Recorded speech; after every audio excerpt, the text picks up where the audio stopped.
Ambil jam tangan tak? Oh, ambil jam tangan atas.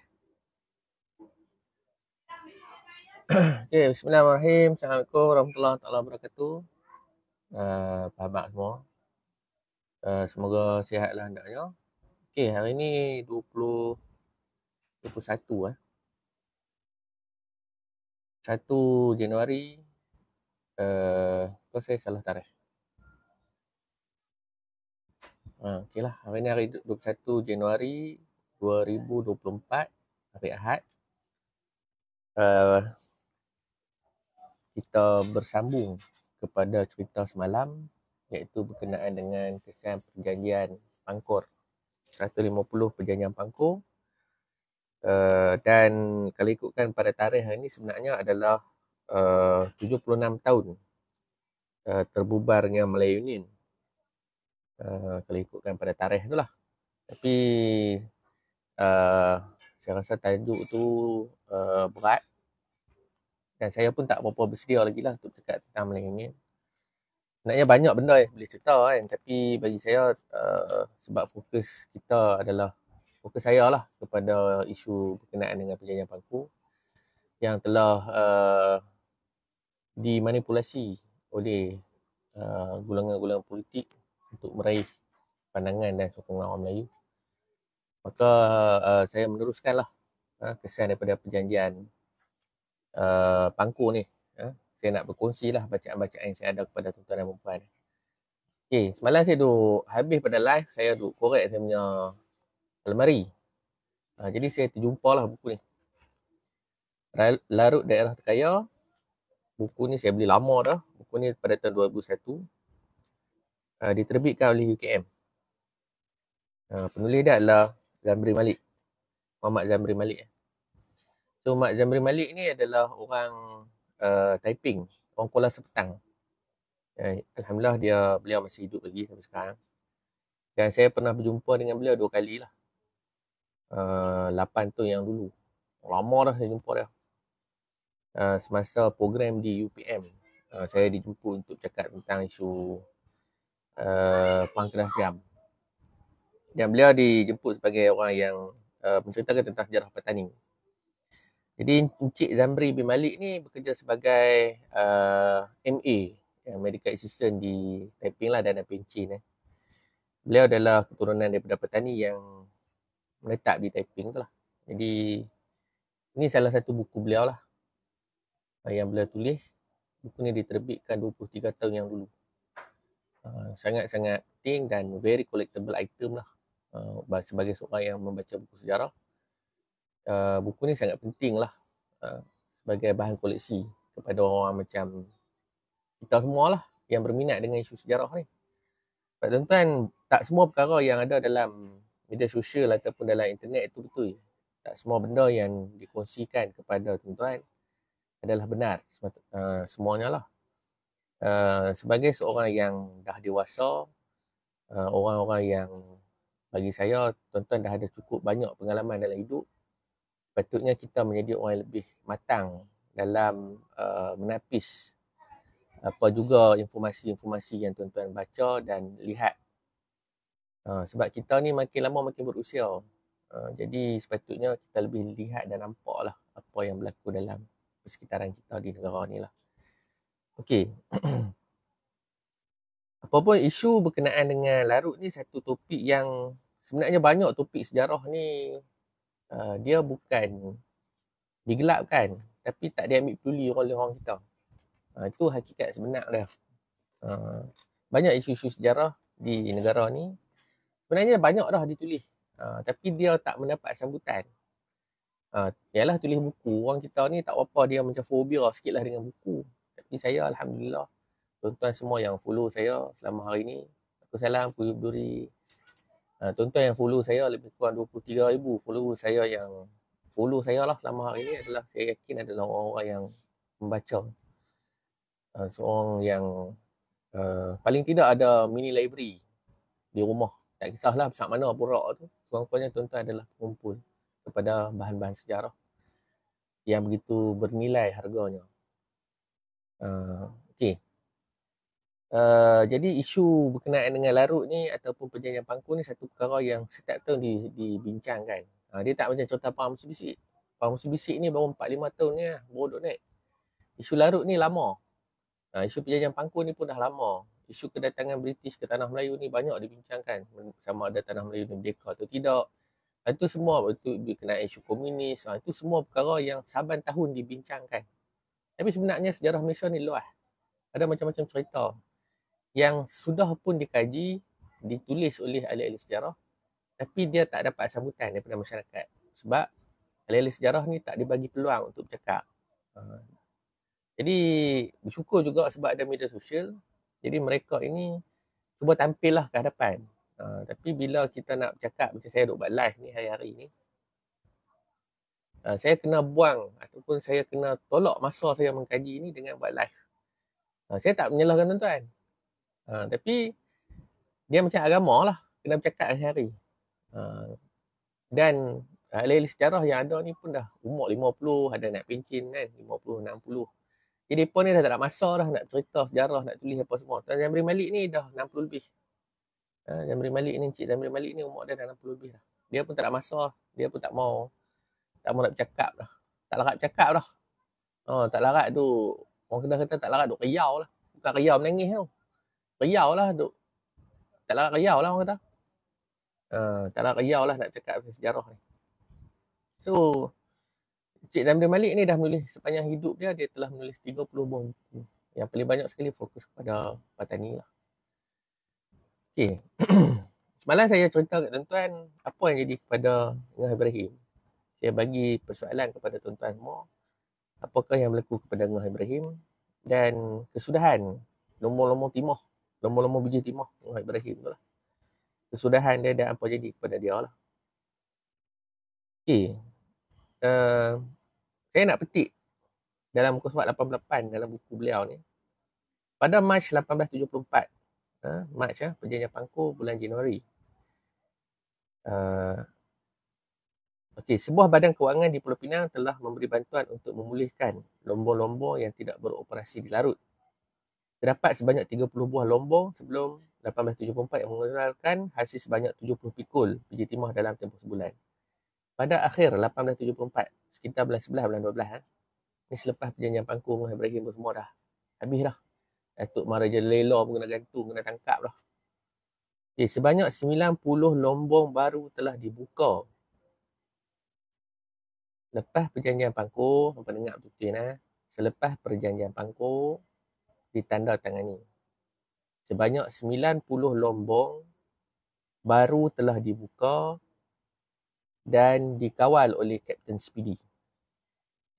Dengan setiap lombong menghasilkan purata 50 pikul sebulan. Waalaikumsalam semua. Jadi selepas habis perang di Perak ni, yang kononnya dikatakan perang ni, selepas Ngah Ibrahim, Long Jaafar semua dah tak ada, Datuk Maharaja Lela pun habis dah, kena tangkap. British telah membuka 90 lagi lombong baru. Semalam saya bagi tahu kat tuan-tuan, Ngah Ibrahim ni adalah orang yang paling kaya pada zaman dia. Orang yang paling kaya pada zaman dia. Waalaikumsalam. Irman. Dia adalah orang yang paling kaya di Perak dan kemungkinan besar di Tanah Melayu pada zaman dia tu. Dan kekayaan dia tu telah menarik orang-orang British dan Cina untuk masuk ke kawasan beliau. Dan dikatakan dalam sejarah, beliau telah orang kata apa, berselisih faham dengan Sultan Ismail dan Sultan Abdullah. Ini cerita-cerita sejarah yang ditulis oleh orang putih. Tapi kalau tuan-tuan baca buku, saya duk cari buku Perak tu. Sejarah Perak tu, dia bukan Buyung Adil. Saya ada buku tu, saya tak ingat. Saya cari tak jumpa. Tapi dalam buku tu, pertembungan sebanyak 3 kali. Kalau ada orang Perak dalam ni, tolong betulkan saya. Tapi seingat-ingat saya, 3 kali mereka ni bergaduh. Tapi tak pernah bergaduh secara berdepan. Lebih kepada cara bermasam muka, berdiplomasi dan sebagainya. Dan Ngah Ibrahim tidak pernah mencampuri apa-apa urusan berkaitan dengan pelantikan tahta. Mana-mana Sultan-Sultan Perak yang dilantik, yang duduk di belah Perak Tengah. Jauh. Perak Tengah nak pergi Taiping dulu-dulu. Mak saya duduk Kampung Gajah. Nak pergi ke Taiping tu naik kereta, lah ni pun lebih kurang 2 jam setengah 3 jam. Hamba bayang kalau dulu berjalan kaki berapa jam. Jadi Ngah Ibrahim ni orang yang kaya dan dia ada lombong yang sangat banyak. Tapi kita tak tahu berapa jumlah lombong yang Ngah Ibrahim ada. Tapi selepas perjanjian Pangku ni, 90 lombong biji timah telah dibuka oleh British. Waalaikumsalam semua. Terima kasih kerana hadir pada malam ni. So 90 lombong baru telah dibuka yang menghasilkan 50 purata biji timah. 50 pikul. Harga biji timah pada tahun harga biji timah adalah sebanyak 60 sebahara pada tahun 1874, telah jatuh mengejut pada Januari 1876 dengan nilai 10 hingga 15 ringgit satu bahara. 10-15 ringgit. Okay, kita baca 10 ringgit ya? Satu bahara. Spikul saya tak tahulah. Spikul dengan bahara ni saya tak pandai. Tapi kalau lah assume lah kita kata no, kalau ada orang yang pandai pikul dengan bahara ni, beritahu kat saya. Tapi katalah. Katakanlah satu pikul tu kita baca 5 bahara. Okey, satu pikul, satu bahara, macam mana saya sebut ni? Satu bahara bersamaan dengan 5 pikul. Satu bahara 5 pikul lah. Satu bahara 5 pikul. So, satu pikul RM15. So, kita dapat 15 kali 5, RM75 untuk satu bahara. Satu bahara. Okey. So, tuan-tuan bayangkan, kalau 50 pikul sebulan. 5 pikul, satu pikul tadi berapa? RM15. Okey, satu pikul RM15. Ni kalau saya salah betul-betul nah. Satu pikul RM15. Kali 50. 15 kali 5, 5 kali 5, 75. RM75 untuk satu. Purata ni, 90. So, RM75 kali 90. 90 lombong. Sebulan. Tolong kira siapa ada kalkulator tu, tolong kira. Okey. Hasil kekayaan. Tak kira beritahu kat saya jawapan berapa jumlah dia. Hasil kekayaan yang dipungut oleh pentadbiran British pada peringkat awal digunakan untuk pelaburan bagi pembangunan setempat. Ini seperti mana yang dijelaskan. In Larut under Captain Speedy in 1874 to 75, it was 25% of more of the value of tin. And this was presumably similar to former practice. Panjanglah contoh dah cakap orang putih ni. Kita pun nak relak lidah lah. Semasa pentadbiran Birch, ketika Birch datang ke Larut pada Februari 1875, beliau menemui sebanyak 139 buah lombong biji timah yang berlesen. Di antaranya sebanyak 46 buah kepunyaan Gihin dan 93 buah kepunyaan Haisan. Namun pada September 1875, jumlah lombong telah meningkat kepada 143 kesemuanya. Tetapi 80 sahaja yang beroperasi. Pada mulanya WGA Geddes telah dilantik sebagai Merinyu Galian, tetapi tidak lama selepas itu beliau diganti oleh Ravening. Ramai pelombong keturunan Eropah turut bekerja dengan pelombong Cina. Di antara seorang pelombong Belanda bernama Nanta bertujuan memastikan kualiti dan kuantiti biji timah larut untuk memastikan kualiti dan kuantiti biji timah larut. Dia.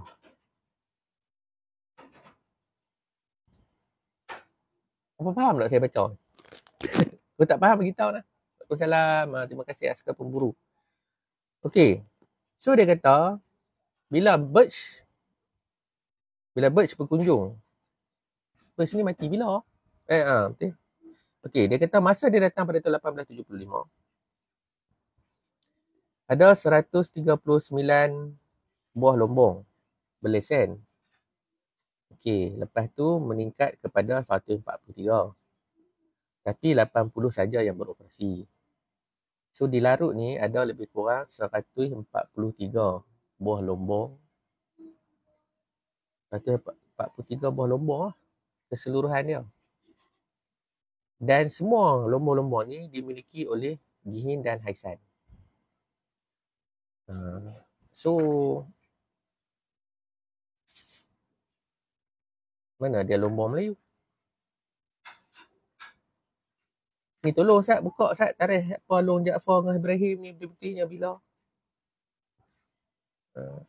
Tapi 143 lombong ni semuanya milik orang Cina. Tuan tahu tak benda ni?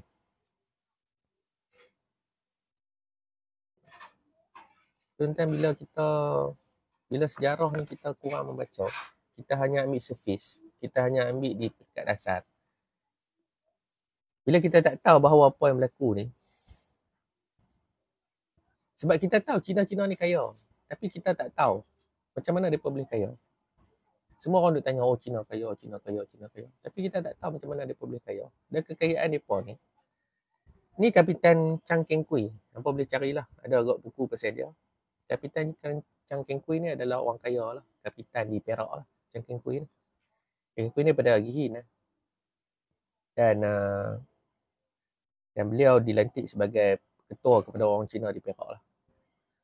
6750. RM75 kali 90. Sebulan. RM6,750. Sebulan. Hasil daripada biji timah. Tu 90 tu purata tau. 90 tu lombong. RM75 tu purata lah. Purata yang diperolehi. Daripada 90 lombong tu 50 pikul. So ini yang Captain Speedy dapat. Tuan-tuan bayang Ngah Ibrahim dapat banyak mana. Benda ni yang mereka tak perhati. Dan mereka kata macam-macam dekat orang Melayu. Mereka kata orang Melayu malas. Mereka kata orang Melayu tak kerti apa. Dia reverse psycho. Orang putih ni reverse psycho. Okay.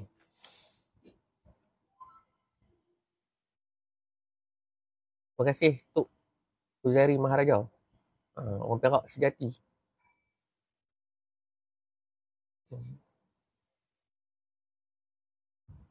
So ada 143 lombong biji timah. Ketika British ambil alih. Larut daripada orang Melayu. Jadi siapa yang untung? Dia juga kata bila Ngah Ibrahim dah tak ada mati, lombong-lombong ni siapa yang warisi? Lepas Ngah Ibrahim, Long Jaafar dengan Ngah Ibrahim dah tak ada, hilang nama Melayu dalam industri lombong di Perak. Adalah sebut apa, Datuk Opak tu ada disebut lah. Tapi orang yang menggantikan kekayaan Ngah Ibrahim tu, siapa yang warisi? Ni pun satu benda yang tak dibincangkan dalam sejarah. Tak ada pun orang pernah cakap pasal benda ni. Saya tak tahulah. Kot saya juga terlepas pandang. Tapi sepanjang saya duduk main Facebook ni, saya tak pernah dengar lagi lah. Saya tidak pernah mendengar sesiapa menyebut tentang kekayaan Ngah Ibrahim ni diwarisi oleh keturunan beliau. Lombong-lombong ni, saya yakin bahawa lombong-lombong yang dibuka oleh Ngah Ibrahim ni telah dirampas oleh British dan kemudiannya diserahkan kepada kumpulan Haisan dan Gihin.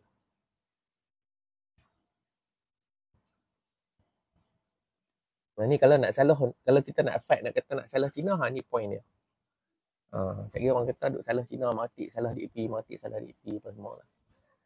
Ni nak lawan ni biar hujah tu tuan-tuan. Kita nak lawan orang ni, satu bangsa, biar ada hujah dan bukti yang kuat. Okay, adakah rekod menyebutkan lombong-lombong melalui pengetahuan awam?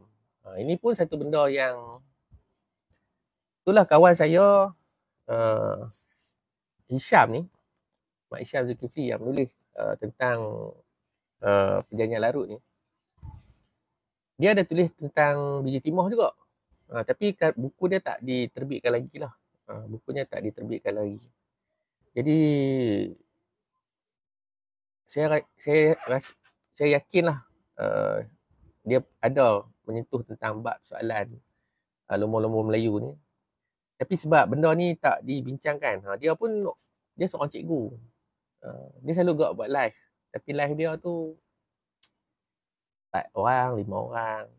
Bukanlah saya nak condemn dia, ada. Tapi sedih lah. Kan? Dia ni ada master dalam bidang sejarah. Cikgu Hisham ni. Dan beliau orang Perak, duduk di Ipoh. Selalu dipanggil oleh persatuan-persatuan Cina lah. Utamanya berkenaan dengan lombok, berkenaan dengan biji timah. Selalulah dia buat talk. Dijemput lah. Tapi dia ni half Chinese lah. Tapi dia jiwa dia tu Melayu. Dia pun dibelah oleh orang Melayu dan sebagainya. Okey. So, dia banyaklah bercerita tentang lombong-lombong biji ni. Cuma dalam isu ni, nama dia Cikgu Hisham. Boleh cari. Hishamuddin. Nur Hisham bin Zulkifli. Ni nama dia. Cari nama dia, tentang act dia. Tanyalah dia. Ni buku dia. Okay. So, sebenarnya ramai lah. Orang kata apa, kalau bahasa bola ni underdog lah, nak sukan. Sebenarnya ramai ahli-ahli sejarah underdog yang menulis sejarah-sejarah yang macam ni. Yang tesisnya hanya tersadai di Iraq University. Jadi saya dan kawan-kawan yang lain, kami mengambil keputusan untuk mencari semua budak-budak sejarah yang mempunyai tesis, tak kira lah tesis degree ataupun master ataupun PhD, kami ambil untuk terbitkan dengan sedaya upaya kami lah. Dengan selemah-lemah kami, beberapa orang Melayu ni yang tak ada apa ni, hanya harap semangat saja untuk menerbitkan karya-karya yang ditulis oleh kawan-kawan berkenaan dengan apa juga sejarah yang ada di Malaysia ni. Okay, buku ni dia bagi tesis ataupun penulisan ni dia serah pada saya untuk terbit lah. Ini buku yang saya terbitkan untuk beliau lah.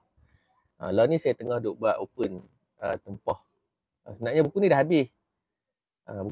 Saya hanya sempat cetak 60 kopi saja sepanjang setahun. 2022 60 kopi saya hanya cetak 60 kopi. Saya tak berani nak cetak banyak-banyak. Sebab saya tak ada modal, saya pun tak mau tanggung risiko. Jadi kalau video yang semalam dan post pagi tadi, subuh tadi, saya tengah buka untuk pre-order buku ni bersama dengan 3 buku lain lah. Ni. Kalau nak contoh Perjanjian Larut, tuan-tuan kena baca semua ni. 3 buku ni. Harga sebenarnya RM140.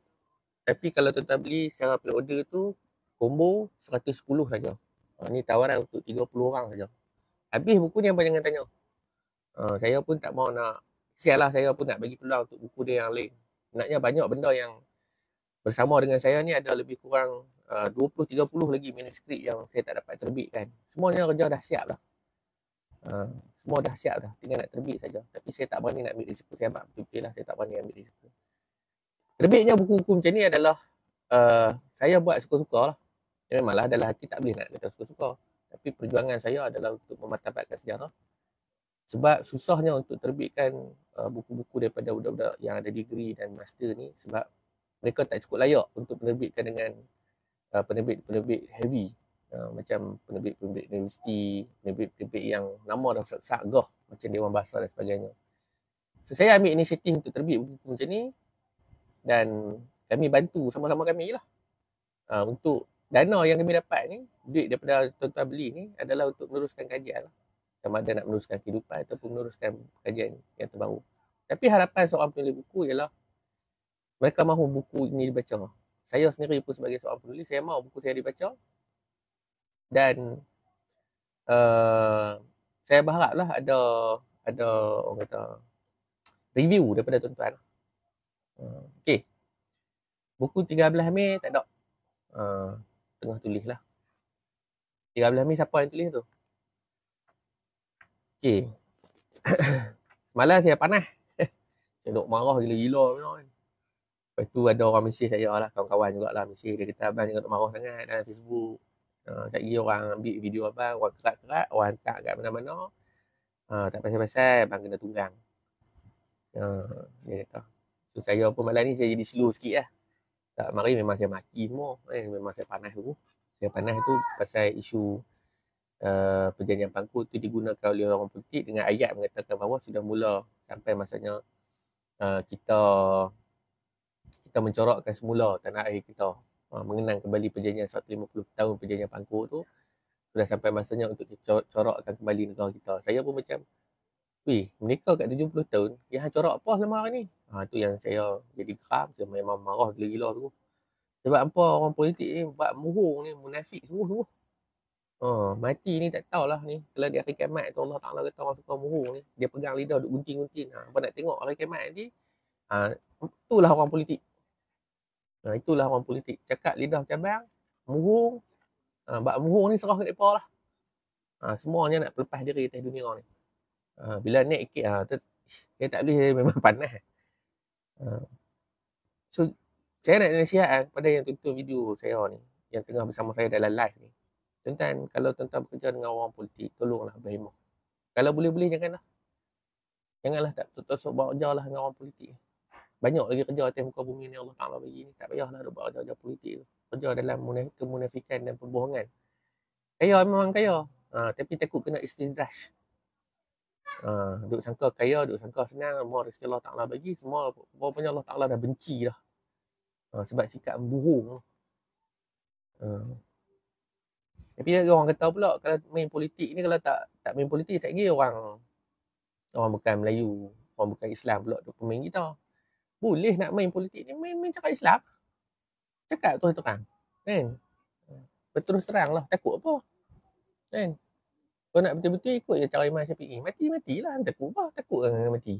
Mati ni bila-bila masa boleh mati. Hang duduk saja saya tengah-tengah live ni, Allah tarik. Allah Ta'ala main tarik tengok. Berapa ramai dah dalam Facebook tuan-tuan tengok. Berapa ramai dah orang yang mati. Ketika dia semayang, ketika dia bercakap, ketika dia menyanyi. Duduk saja bukannya orang yang sedih. Bukannya kena tembak. Bukan orang tertak kepala. Tapi semuanya mati. So apa nak takut orang mati? Dah jadi makhluk itu tak ada. Semua makhluk yang bersifat baharu akan mati. So tak payah takut dengan mati. Betul-betul nak main cara politik Islam. Islam tu Islam yang betul-betul Islam. Bukan tunggang Islam tu. Ni kita cakap bab politik lagi orang politik marah. Tak, saya nak cerita tuntut kat tuan-tuan. Kita ni umur saya dekat 40 lebih dah. Selama hidup ni berapa kali mengundi.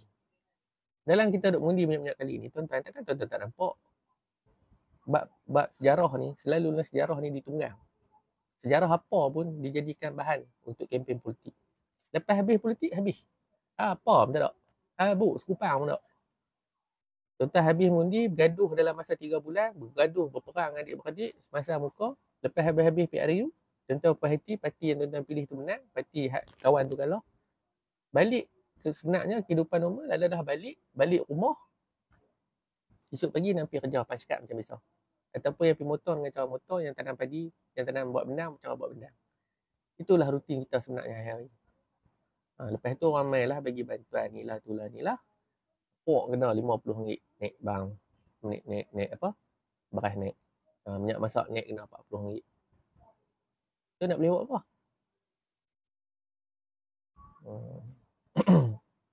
Tu saya nasihat lah. Saya cukup pantang kalau orang gunakan sejarah untuk sentimen politik. Duk kata nak menyatukan balik Singapura, nak ambil balik lah kawasan-kawasan yang telah hilang. Sembang. Pemburuh. Kau nak buat tu buat lama dah. Kau betul-betul nak fight semua-semua. Tak payah duk tunggu sampai law 150 tahun selepas perjanjian Pangku baru nak buat. Kononnya perjanjian Pangku ni adalah punca kepada segala-galanya kerosakan Melayu. Tak payah. Yang rosak ni adalah orang Melayu tu sendiri. Pemimpin-pemimpin kita yang merosakkan kita, bukan orang lain. Cina dia ambil peluang. Entah, Cina ambil peluang macam isu Larut ni. Cina ambil peluang. British memang tunggu masa. Bangsa asing ni, dia akan tunggu ambil masa je. Ambil peluang atas kealpaan. Atas kelemahan. Pemimpin kita bukan rakyat. Kita ni tak tahu apa. Tuan-tuan duduk kat rumah ni, tuan-tuan tahu ke apa yang berlaku di kawasan kita? Tak tahu pun apa berlaku pada pentadbiran negara. Tengok-tengok. Esok tengok-tengok tanah depan rumah tu orang balas. Kerajaan kata kami nak buat pembangunan di sini. Tengok-tengok dia tanah yang dia bagi tu, tanah Rizal Melayu. Rupanya ingat nak bagi orang-orang bangsa sendiri yang buat kilang apa? Tak. Rupanya tanah Rizal Melayu tu dia tukar nama bagi pada Cina. Tuan-tuan tahu? Tuan-tuan tak tahu. Pasal apa? Pasal kita tak duduk dalam kawasan tu. Dalam permainan mereka tu kita tak duduk. Jadi kita kena murung macam tu saja. Inilah benda yang berlaku dalam politik. Daripada dulu, daripada zaman tok nenek kita sampai lah sama je. Watak je berbeza. Sistem pemerintahan tu je yang berbeza. Tapi bab murung, bab jual Melayu ni sama je.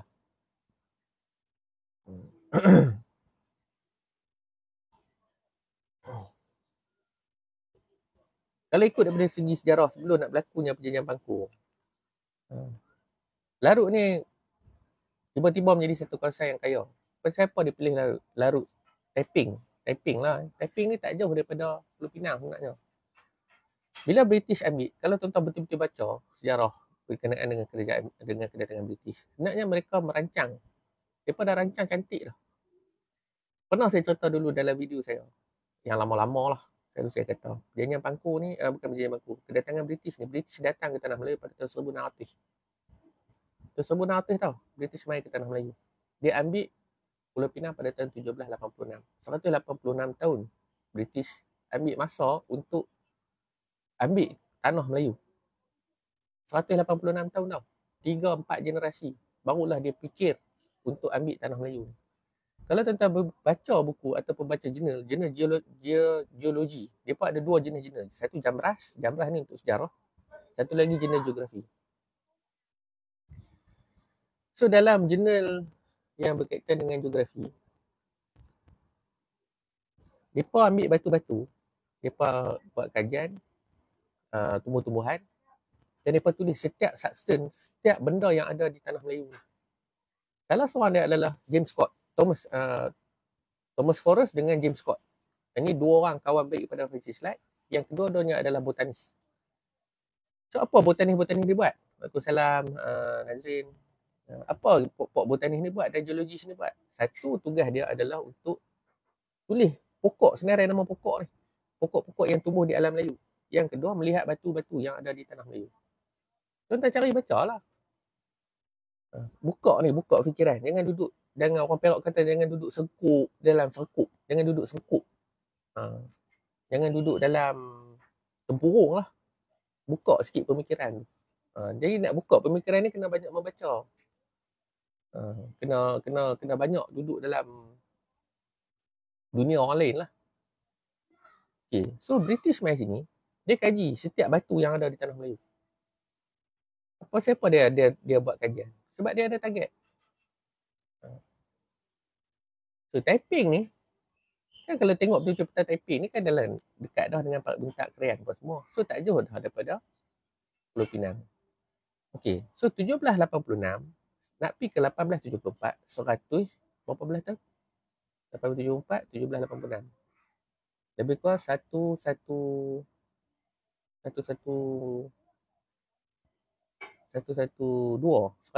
tahun kemudian dia buat perjanjian Pangku. Tu 100 tahun 100 tahun British kaji ni, kita nak buat apa. Dan 100 tahun tu memanglah macam-macam berlaku dalam perubahan landscape politik dan sebagainya. Tapi sebelum nak ambil Pangku ni, sebelum nak ada perjanjian Pangkur ni, dia ambil Pulau Pinang, dia jadikan base. Sebenarnya dibuat perjanjian Perai. Panjanglah cerita ni berkenaan dengan Perai, soal-soal apa semua. Okey. Selepas tu, untuk menamatkan cerita Pulau Pinang ni, buatlah perjanjian Pangkor. Salah satu perkara kalau tuan-tuan baca dalam perjanjian Pangkor ialah macam saya sebut semalam, berkenaan dengan persepadanan di antara Perak dengan Pulau Pinang. Nak meletakkan sepadan.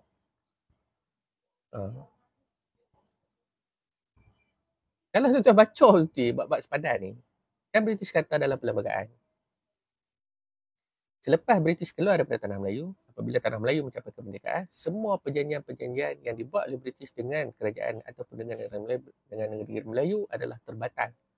Tetapi semua burden, all the burden will semua tanggungjawab ataupun beban tu akan ditanggung oleh kerajaan persekutuan yang dilantik pada ketika tu. Sebab tu saya kata semalam, kenapa tak dibatalkan betul-betul? Yang Tunku Abdul Rahman tanggung reba tu buat apa? Sepatutnya dah batal-batal lah. Dah batal sudah. Tak payah duk pandai-pandai nak tanggung. Nak pergi jadi Pak Yip. Orang Kedah kata Pak Yip. Nak pergi menanggung segala perjanjian-perjanjian lama. Perkara 161. Baca lah. Pergi tanggung semua tu balik. British dah belah balik dah. Dia pula pergi jadi Pak Sanggup.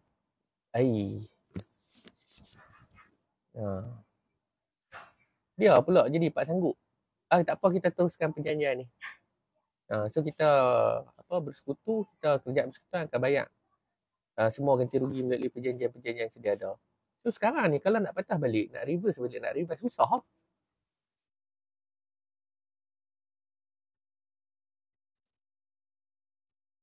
Naknya isu sepadan ni, isu yang tak selesai tau.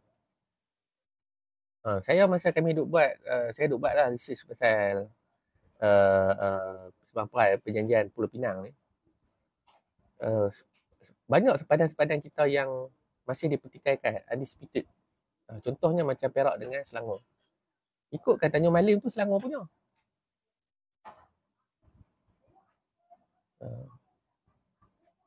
Ya, typing ulang tahun betul. Tapi orang kata sama-sama ni tak maulah nak bergaduh, bagilah.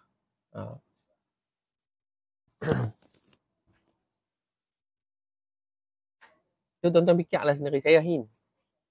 Pergilah cari buku baca. Tuan-tuan dah besar-besar lah. Dah beranak pinak. Carilah informasi. Kemudian apa yang dirasakan benar dan betul tu, bincang kawan-kawan. Benda-benda macam ni, kita ni selalu mencari jawapan yang sentiasa berlegar di media sosial. Selalu kita duk cari bila bergaduh kita duk cari baca. Tapi selalunya kita berakhir dengan kepuasan yang kita puas lah dengan benda tu, kita bergaduh lah, kita rasa puas lah, aku boleh jawab dengan kawan ni.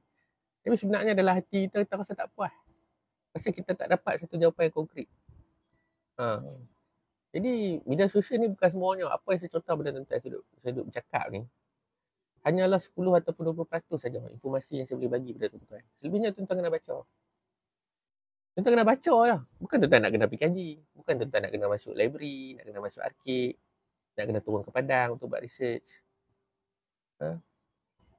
Tuan-tuan hanya perlu habiskan sedikit duit untuk beli buku. Paling-paling mahal pun dalam RM100. RM1 tuan-tuan dapat 3 buku. Orang yang menulis buku habiskan satu buku macam Hisham ni. Nak buat tesis, ni tesis master dia. Tesis master dia. Dan dia kena baca berpuluh-puluh buku. Beratus-ratus buku. Jurnal dan sebagainya. Berapa masa, berapa lama untuk hasilkan satu buku ataupun satu tesis degree. Degree setahun je, latihan ilmiah. Tapi untuk peringkat master 3 tahun. 3 tahun tuan-tuan. Isi minyak kereta, bayar api, air, makan, minum, apa semua. Lepas tu jurnal tu kita kena print out, kena bayar. Pergi arkib kena bayar. Kita photostat bahan kena bayar. So tuan-tuan, untuk dapatkan satu tesis master, seorang pelajar master habiskan lebih kurang 45,000.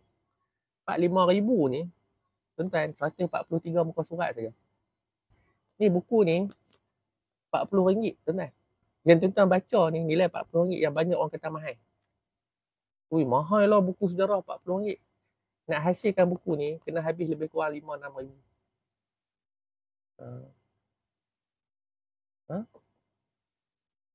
Tu semalam bang. Rashidi, tu semalam. Tu semalam. Semalam saya memang live pukul 12. 100 orang lebih. Tuan-tuan tinggal nak baca je. Bukan tuan-tuan nak kena pergi buat research. Buat research tak apa, bagi orang yang sanggup. Bukanlah saya nak kata apa dah hang yang sanggup. Pandai-pandai lah, tak payah lalu bising. Tak, bukan saya nak bising bab. Memanglah kami sendiri yang pilih, we are willing to do the job. Kan? Tapi janganlah kata benda yang buku macam ni hampa kata mahal. Banyak orang kata buku sejarah mahal. Memang mahal lah. Hari ni tuan-tuan beli RM40. Lepas 5 tahun, buku ni akan jadi RM60. Nilai sebuah buku tu. Buku sejarah dia bukan macam buku novel cinta. Buku novel cinta, dia cetak banyak-banyak, dia RM25. Lepas tu tak laku, lelong pun RM3-4. Buku sejarah ada tuan-tuan pasti tengok orang lelong. Orang tak pernah lelong dah buku sejarah. Selalu buku sejarah ni orang kena beat. Beat harga. Nak pula lagi rare, buku contohlah buku saya ada Arboni. The Security and Independence, Arboni. Arboni tu saya beli sampai 300 semua. Saya nak kena kali sikit. Saya nak tunjuk gambar buku koleksi saya.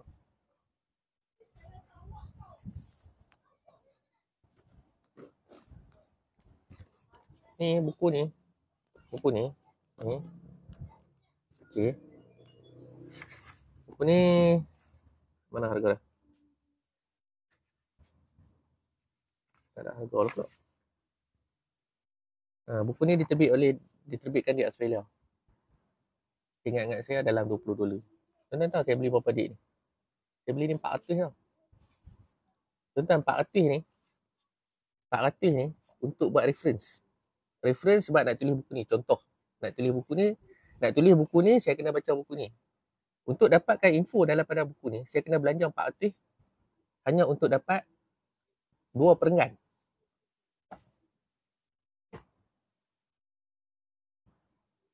Ni nak cerita bab macam mana orang kaji sejarah. Okay. So, balik pada cerita pasal Larut ni. Saya ni tak terlajak jauh pula. Cuma saya nak pesan pada tuan-tuan, tolonglah baca. Okay.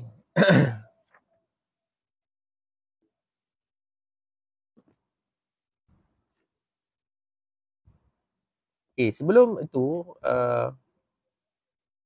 bila di, okay, Pulau Pinang ni, dia ada biji timah. Selain daripada Larut ni di taping. Pernah tak tuan-tuan baca pasal biji timah di seberang perai? Kat seberang perai tu, nampak ni ada orang Penang kan? Dekat bahagian Jerman tu, dekat area nak pergi naik Station Bus apa semua tu, dalam kawasan-kawasan seberang perai tu lah, kan ada kilang biji timah. Biji timah tu ambil daripada mana? Pernah ada orang buat kajian menulis tentang biji timah di Pulau Pinang. Di Pulau Pinang ada satu tempat namanya Bukit Timah. Ada tak kajian berkenaan dengan Bukit Timah dan macam mana dapat nama Bukit Timah? Tuan-tuan pernah dengar kan? Masa Francis Light buka Pulau Pinang, dia masukkan duit shilling dalam ayam, kemudian dia tembak ke dalam hutan. Tujuannya adalah untuk orang yang masuk hutan ni, mereka ni pergi tebang pokok-pokok dalam tu dan bersihkan kawasan. Ini cerita dalam banyak buku lah. Dan katanya Francis Light dia yang buka Pulau Pinang. Sebenarnya di Pulau Jerejak dah ada orang Melayu, 300 orang. 300 orang yang duduk di situ lah, di Pulau Pinang. Dan penghulunya adalah penghulu Muslim. Kita tak pernah dengar pasal sejarah biji timah di Pulau Pinang. Okay. Tapi ada kilang di Pulau Pinang. Masalah dia ada kilang di seberang perai tu. Taman Selat. Nama tempat tu. Ada kilang biji timah di situ. Tak ada. Siapa kaji? Tak ada. So biji timah ni ambil di mana? Bahagiannya ambil daripada Perak. Okay. So, tahun 1800 sampai 1900, kalau tuan-tuan baca pasal komoditi biji timah, dia menjadi satu bahan yang penting kepada dunia untuk macam-macam lah. Kita dah belajar di sekolah dulu. Tapi sebelum lahirnya biji timah di Perak, para pedagang datang ke Kedah di Jung Salang. Ni banyak buku lah tulis bahawa Jung Salang ataupun namanya hari ni Phuket menghasilkan biji timah terbesar. Dan pernah dipajak oleh Belanda. Kawasan tu Sultan Kedah pajak kepada Belanda. Apa yang saya nak cerita ni bukan cerita pasal Kedah dulu ke Perak kemudian ke tak. Tapi saya nak cerita orang Melayu dah buat kerja biji timah ni, mendulang biji ni dah lama. Tapi tak ada orang yang boleh membuktikan benda tu. Tak ada orang yang boleh kaji. Tak ada orang yang, bukan boleh kaji, tak ada orang yang mengkaji berkenaan dengan sejarah lombong biji timah ni. Tuan-tuan bayang tengok, law ni bila kita baca sejarah, bila kita cerita pasal lombong biji ataupun kita cerita pasal biji timah, otak kita pergi kat China. Automatik dalam fikiran kita China. Tapi daripada tahun 1600 sampailah 1876, 74 tu, semua lombong-lombong ni diusahakan oleh orang Melayu. Ada orang buat kajian. Kat Malaysia ni ada tak pakar sejarah perlombongan biji timah? Tak ada, tuan-tuan. Tak ada. Yang betul-betul pakar PhD dalam sejarah lombong adalah Ku K. Kim. Tesis PhD dia. Tesis PhD dia adalah berkenaan dengan biji timah. Ni nak beritahu kat bawah. So yang buat kajian pasal biji timah ni, majoritinya Cina. Melayu tak ada. So siapa yang rugi? Saya bercakap ni, tak kira orang kata, ni pandai-pandai. Tak kan, benda-benda betul. Saya ada bukti semua, rekod semua ada. Yang saya nak ajak tuan-tuan ialah, kalau lah ada di kalangan tuan-tuan ni, yang tiba-tiba nak buat degree, nak buat sambung master, buatlah tajuk tu. Ni saya syorkan, memang susah. Tapi tak ada benda yang senang atas muka bumi ni. Tak ada benda yang senang, semua susah. So, pergi kaji balik. Betul ke orang Melayu ni mendulang tak erti apa? Habis tu betul ke orang Melayu ni hanya dulang pakai dulang lah. Kau sadar hal ni mulai no. Betul ke Cina ni pakai apa lombong syaf, pergi tembak ayak apa semua. Tu teknologi. Dan teknologi yang mai tu ketika itu lombong-lombong ni dah jatuh ke tangan mereka. Tapi tuan-tuan bayang tu 1600 dulu macam mana orang Melayu boleh buat jongkong timur? Buat macam mana? Macam mana mereka nak jual biji timah dalam bentuk jongkong? Apa teknologi yang orang Melayu pakai? Ini yang kata sejarah yang dia bukan hilang, dia bukan sembunyi, dia bukan dibenamkan. Tapi pasal kita tak membaca. Bila kita tak membaca, jadi kita tak nampak. Kadang-kadang kita baca dah tapi kita tak perasan. Tak ada sejarah ni kat Malaysia ni saya nak buat tuan-tuan, tak ada yang digelak, disembunyi, tak ada. Benda tu depan mata je. Tinggal tuan-tuan kena jadi kreatif sikit, dan kena buka sikit minda baru tuan-tuan nampak. Ini kalau nak cerita kehebatan Melayu ni, ini je. Tak payahlah duk claim kenturah lah apa, tak payah. Ni nak cerita pasal kehebatan ni lah salah satu dah. Macam mana orang Melayu boleh jual biji timah, dan biji timah di alam Melayu ni terkenal di seluruh dunia, yang telah menarik negara-negara barat untuk mai ke sini. Tuan-tuan bayang, biji timah di Kedah ni dipajak kepada Belanda. Portugis mai sini pun, salah satu benda yang tersembunyi selain daripada lada adalah biji timah. Tuan-tuan tahu biji timah tu buat apa? Biji timah, dulu-dulu kita pakai coin. Ada kawan saya yang duk kumpul duit Chile. Waalaikumsalam, Pak Lang. Pakai coin kan, Spanish coin lah apa semua tu. Pagoda coin lah. Coin ni, biji timah ni ambil di mana? Ni, di sini. Ambil tempat kita. Tapi pasal tak ada orang yang cerita, tak ada orang yang mengkaji, cerita tu tak ada. Tapi dah ditulis. Dia kena korek keluar. So, biji timah ni dibuat dalam bentuk jongkong, dibawa ke Eropah, daripada Eropah dicairkan, dibuat duit shilling. Sebab apa? Kita ada duit. Orang Melayu ni pakai duit tampang.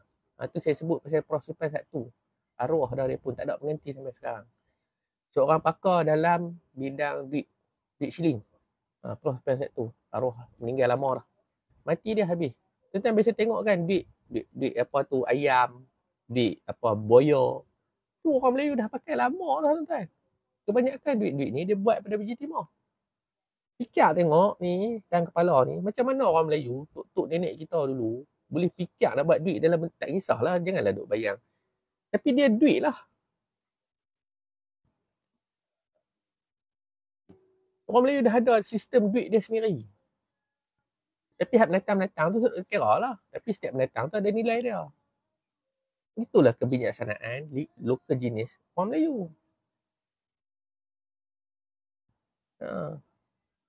Ni kalau nak cerita sejarah ni, ini sejarah dia. Bukan happy merewang macam orang lain lah, macam prof-prof lain lah, mereka pandai. Kaji kita main benda-benda Yahudi lah apa semua. Tak payah. Ni duk ada dah tang ni. Kaji bagi luas kan. Memperkayakan bahan yang dah dikaji oleh ahli-ahli sejarah. Kemudian dah mai biji timah ni dah buat duit, orang Melayu dah buat duit. Apa bayar orang Melayu buat duit tampang? Setiap duit tu ada nilai dia. Dia sadur dengan emas. Ada buat duit daripada emas, ada buat daripada biji timah. So duit tu dah pakai dah. Merewang. Itulah kehebatan untuk nenek kita. Waalaikumsalam, McDul. So untuk nenek kita dah pakai sistem duit ni, silat-silat bulan dah ada sistem perbankan dah. Pasal apa ada sistem perbankan? Pasal bank saja yang boleh cok duit. Yang menentukan nilai sebuah duit adalah bank. Sebab itu kita ada apa ni? Siapa Datuk Shah Bandar? Laksamana Bendahara Laksamana Temenggung Shah Bandar.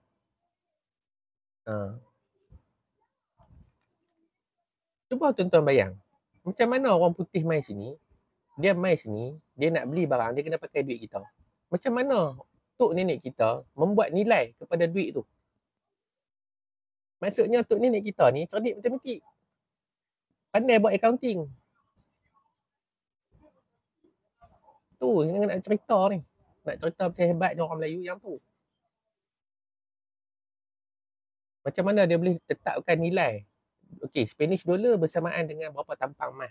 Contoh, berapa duit kupang. Contohlah kata 1 kupang duit Melayu bersamaan dengan 3 dolar Sepanyol. Macam mana dia boleh tetapkan nilai tu? Dan nilai itu dipersetujui penghulu bendahari. Dan nilai itu dipersetujui di antara kedua-dua pihak. Okey, bila dah setuju, macam mana nak bagi tahu kat seluruh dunia, pedagang-pedagang yang mai, hampa nak pakai, hampa nak berniaga, hampa pakai duit ni. Macam currency sekarang lah, kita pergi Thailand. 10 baht, RM1 kita. Macam mana nak tetapkan nilai? Dulu bukan ada apa komputer, bukan ada signboard. Tapi boleh berdagang. Berdagang tu bukan berdagang butter. Berdagang tu pakai duit. Ni contoh dia tuan-tuan. Ni balik kaji. Ni saya buka bagi hamba. Balik dekat kaji. Ada peluang masa ada kelapangan, carilah bahan-bahan dan kaji. Okey. Saya pun bukanlah saya pandai. Allah Ta'ala izin belakang. Saya bercakap ni pun Allah Ta'ala izin. Mai ilham kat saya. Satu kelepuk ni yang nak cerita macam ni. Okey.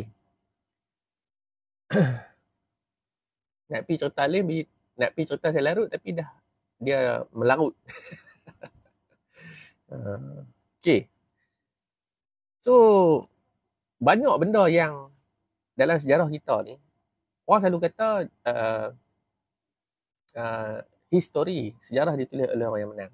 Ya, itu saya akui lah. Memang mereka yang menang. Tapi kita yang kalah ni takkan nak diam. Bukan kena bunuh pun. Kita kalah ni, orang kata bukan kita kena genocide. Waris-waris tu dah ada. Tu lawan lah balik. Kita perang musuh bisik 21 tahun perang. Mati ganti. 21. Berganti-ganti macam orang Palestin. Lawan lah. Lawan selagi boleh. So duk pakai ayat tu, sejarah ditulis oleh orang yang menang, sejarah ditulis orang yang menang. Duk buat macam orang Palestin. Palestin kata Yahudi telah menang, Yahudi telah menang, Yahudi telah menang. Lelah mereka tak lawan. Kalau tak lawan, mereka habis dah Al-Aqsa tu. So jangan ada pemikiran yang macam tu. Lagi boleh lawan-lawan. Okey. So kekayaan yang ada di Larut ni, kalau ikutkan sejarah Perak ni tuan-tuan, sejarah Perak ni dia hanya banyak bertumpu kepada Pangkor lah, perjanjian Pangkor. Sebenarnya sejarah Perak ni besar, luas, sultan dia pun ramai. Tapi jarang disebut. Tak ada, seolah-olah macam tertutup sangat sejarah Perak ni. Dah macam tak ada benda lain dah. Okey. So dalam buku ni juga, Cempaka Sari ni diterbitkan tahun 1986. Ni saya terbitkan balik juga selepas mendapat izin daripada waris. Ini adalah cover yang kedua lah. Cover lama tu, cover siapa ada first cover tu memang apa rare gila, memang apa pengikut setia saya lah. Sejak 6 tu yang dulu. Okey. So, dalam buku ni juga, sebenarnya ada lagi lah buku Perak selain Benda Buyung Adi dan sebagainya. Tapi buku ni adalah ditulis oleh M.A. Fauzi Basri ya. Dia adalah bekas pensyarah di UM. Dia ceritalah lebih kurang berkenaan dengan perang, apa yang jadi selepas perjanjian Pangkor. Kemudiannya barulah sejarah tu dia pergi ke arah Perak Tengah. Tapi di Perak Tengah tu pun tak diceritakan apa yang ada di sana. Biji timah apakah hasil di negeri Perak selain pada wilayah Kintong dan di kawasan Hulu Perak. Perak Tengah ni macam tak ada apa, macam tak ada hasil. Hilir Perak apatah lagi, seolah-olah macam tak ada apa. Tapi tuan-tuan saya nak bagi tahu nah, kalau tuan-tuan betul-betul baca, di Bido, kalau cakap orang Perak ni Bido. Bido tu tempat pembuatan duit tampang. Dia ada industri buat duit di situ. So bila ada pembuatan duit di situ, ada kilang buat duit di situ, bermakna ada biji timah. Ni orang Perak. Kau pergilah kaji. Takkan nunggu awak juga. Saya ni, mak saya orang Kampung Gajah, Perak Tengah. Saya beli sikit Perak. Tapi di Bido tu lah. Okay. So cerita sejarah Perak ni kemudiannya barulah shifted. Maknanya selepas habis perjanjian Pangkor, bubak-bubak apa, Cina dah boleh semua dah. Ngah Jaafar apa, Long Jaafar dengan Ibrahim pun dah mati semua, barulah dia pergi berubah kepada benda lain. Barulah sejarah Perak tu mula pergi ke arah Perak Tengah. Okey. Barulah nampak peranan Sultan Perak dan sebagainya. Okey. So, tiba-tiba secara tak sengaja muncullah nama Datuk Merajalela dan Datuk Sagor. Tu pun ceritalah bab gaduh Abdullah dengan Ismail ni semua. Bergaduh, lelah naiklah Sultan Abdullah yang telah mendapat sokongan daripada British dan sebagainya. Tapi semalam saya beritahu dalam buku William Pickering, kalau tuan-tuan baca, cari nama ni, saya cerita ni, tuan-tuan tulislah kat mana-mana. William Pickering, The Chinese Protector. Buku tu sangat susah nak dapat. Kalau ada peluang, beli. Okay. Dalam buku tu cerita semasa perjanjian Pangku ditandatangani, semalam pun saya dah bagi tahu. Dibuat di antara Sultan Abdullah dengan Andrew Clark atas kapal. Atas kapal ni, lepas tu dalam perut kapal dibuat perjanjian di antara Haisan dengan Jihin untuk berdamai. Semalam saya sebut, dua parti Cina, dua kumpulan Cina bergaduh, Haisan dengan Jihin bergaduh. Mereka bergaduh, kongsi gelap sama kongsi gelap bergaduh, orang Melayu hilang sebuah negeri. Dua kongsi gelap bergaduh, orang Melayu pula yang hilang negeri. Pernah tak fikir? Tuan-tuan pernah fikir tak side story of perjanjian Pangku ni? Sebab tu tuan-tuan kena banyak baca. Apa yang saya cerita pada tuan-tuan ni, saya cerita kat tuan-tuan ni lebih kurang dalam masa sejam ni. Saya habiskan masa 6 tahun nak share dengan tuan-tuan. Dan saya yakin ramai lagi kawan-kawan yang seperti saya, kami yang duduk dalam bidang sejarah ni, nak cakap, nak share knowledge. Bukan kita nak belagak tak. Tapi kita nak cerita pada tuan-tuan bahawa pentingnya sejarah ni untuk dibaca. Lepas tu kita baca tu, kita kena ada satu pemikiran yang lain. Maknanya kena memperluaskan. Okay. Okay. So dalam buku ni, saya ada buku Birch, P.L. Burns. Mana tu saya simpan. Nazrin ada lagi tak? Nazrin. Masa tu memang saya sesak, saya nak jual kat dia. Saya beli buku P.L. Burns tu 500. Betul-betul cerita The Journal of G.W.W. Birch. Saya tak nak baca sampai sekarang. Saya beli lama lah. Beli pun daripada kawan, 3 kali bayar. Punyalah nak beli buku G.W.W. Birch, nak baca. Okay. So dalam buku Cempaka Sari ni diceritakanlah. Cempaka Sari ni bukan saja menceritakan tentang peristiwa yang berlaku pada zaman Datuk Merajalela, tapi dicerita sampailah zaman Sultan Nazrin. So dalam buku ni juga menyenaraikan senarai orang-orang besar 48, 1632. Lepas tu adalah gelaran-gelaran lain. Macam ni contohlah. Ni nampak tak? Balik pun. Tak apalah. Saya cerita sikit lah. Gelaran penyandang gelaran bendahara negeri Perak hingga tahun 1952 dan sebagainya. Lepas tu dia juga mengkaji tentang menarik ni disebut pada tahun 1879 terdapat 3,050 hamba. 1,670 hamba biasa dan 1,380 hamba berhutang di Perak. Yang menariknya cerita pasal hamba ni, perhambaan ni. Cerita perhambaan ni hanya ada di Perak saja. Negeri lain macam tak ada hamba. Negeri lain semua free, orang yang bebas. Seolah-olahnya macam tu lah. Yang menariknya satu bab lagi pasal Perak ni, dibincangkan ialah perhambaan, sistem perhambaan yang cuba dihapuskan oleh Birch. Tetapi kajian berkaitan dengan sistem perhambaan itu tidak pernah diperluaskan sampai sekarang. Tu kajian tahun 1986. Lah ni 2024. Lebih kurang 40 tahun dah. Tak berkembang sejarah Perak. Okay. So kalau ada orang Perak ni yang ambil degree, yang ambil sejarah tu, sambunglah. Carilah apa-apa isu yang boleh dibuat kajian sejarah. Okay.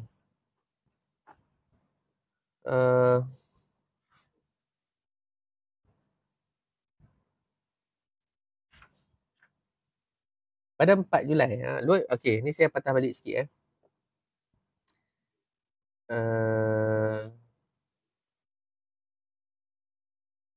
Di Larut, kumpulan Haisan berjumlah 3,000 orang, manakala Jihin mempunyai 15,000 anggota di situ.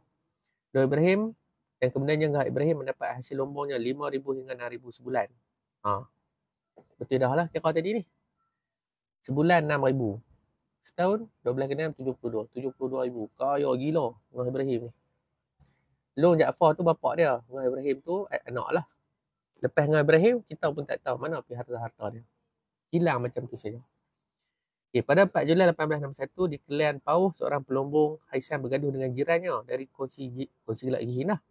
Pertikaian ini bermula daripada penggunaan sebuah anak sungai atau tali air yang mengalir ke lombong gihin. Dalam pergaduhan itu, orang daripada kongsi gihin terbunuh.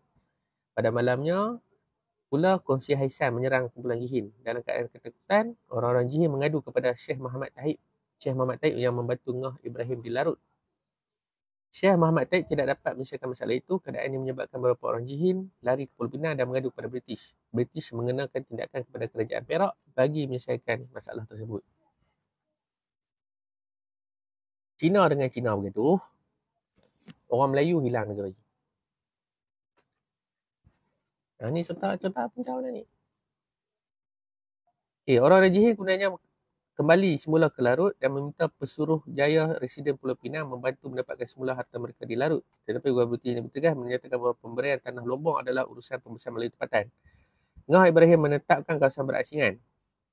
Kelian Pauh terus menjadi pusat orang Cina suku Hakka. Cheng Sang disokong oleh kumpulan Haisan. Kelian baru dimiliki oleh suku Hakka juga, Fui Chiu yang disokong oleh Jihin. So tadi dua orang kumpulan Cina bergaduh hilang sebuah negeri. Lah ni depa ni sama-sama Hakka, sama-sama keturunan, sama-sama satu negeri lah orang kata tu. Depa bergaduh sama-sama depa. Ngah Ibrahim jadi bangsa. So tuan-tuan, panjang lagi cerita berkenaan dengan ni. Tinggal tuan-tuan nak baca je. Ni saya nak kongsi sikit. Dia kata, Jihin meminta ganti rugi sebanyak RM49,000 daripada kerajaan British.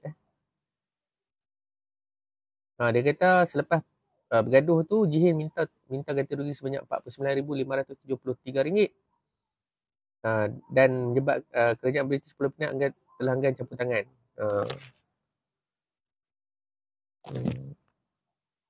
Selepas mencapai kemenangan pada tahun 1865, orang Hakka Cheng Sang terus berkuasa di bawah pimpinan Chang Keng Kui yang disokong oleh kongsi gelap Haisan. Turut bersekutu dengan mereka ialah pelombong Cantonese dari kawasan Kwangtung yang dikenali sebagai daerah 5. Ketua mereka ialah Lau Sam Tung.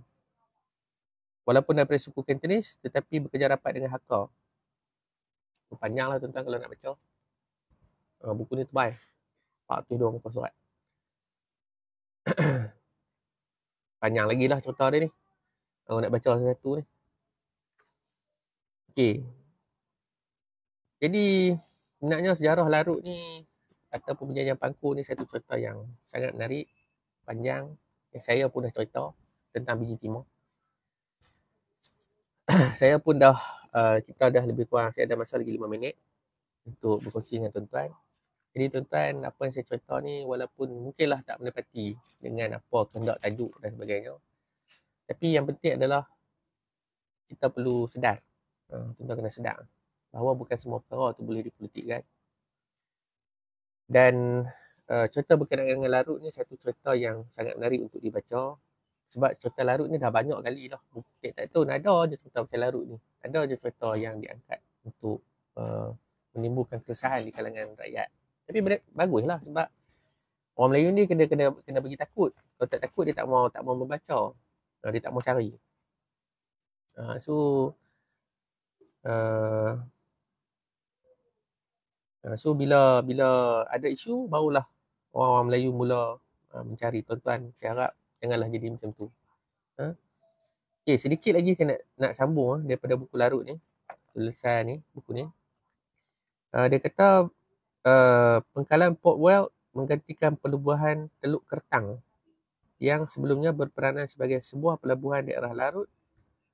Dengan terbukanya Port Weld telah merancangkan lagi perusahaan pelombongan di situ. Pembinaan jalan kereta api pertama Taiping Port Weld pada 1 Jun 1885 telah memudahkan pengeksportan biji timah untuk dihantar ke Pulau Pinang dan seterusnya ke luar negara. Jadi kat Teluk Kertang ni, dah ada pelabuhan Melayu. Tu pun tak ada orang kaji juga. Jadi tuan-tuan, ni dalam buku ni lah. Buku ni. Nampak tak? Saya tak tahu lah. Flip dia terbalik kot. Mana dia? Tu. Nampak tak? Ni kat jari saya. Ni. Okay. So, kita ni sebenarnya mungkin dah lama terjajah kot. Sampai kita hilang rasa jati diri tu kita hilang.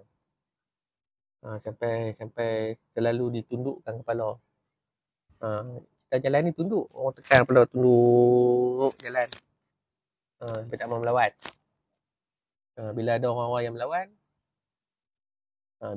yang melawan, mulalah dia anggap sebagai pendahaka dan sebagainya. Mula dituduhkan nak menyebabkan ketakutan di kalangan masyarakat dan rakyat. Saya contoh ni sejarah. Apa yang saya contoh ni adalah sejarah. Saya hanya seorang penjual buku. Saya hanya berkongsi maklumat daripada apa yang saya baca. Tapi saya ada master dalam bidang sejarah. Nak kena belagak jugalah sikit. Bukanlah saya nak belagak. Tapi setengah orang ni dia kena belagak sikit. Kan? Okay. So, apa-apa pun tuan-tuan, saya nak beritahu sebagai penutup. Macam saya contoh tadi, janganlah merasa mahal untuk sebuah buku sejarah. So, sekarang ni saya tengah buat periode. Kalau tuan-tuan nak, bulan ni kami dah ada 10 orang yang menempah. Ada lagi 20 slot untuk tuan-tuan tempah. Kalau habis, tuan-tuan jangan tanya lah. Memang saya tak terbit dah. Buku ni diterbitkan oleh saya lah. Ni Gurada Merah ni. Dan tuan-tuan takkan dapat tempat lain. Macam buku yang Kampung Baru tu lah.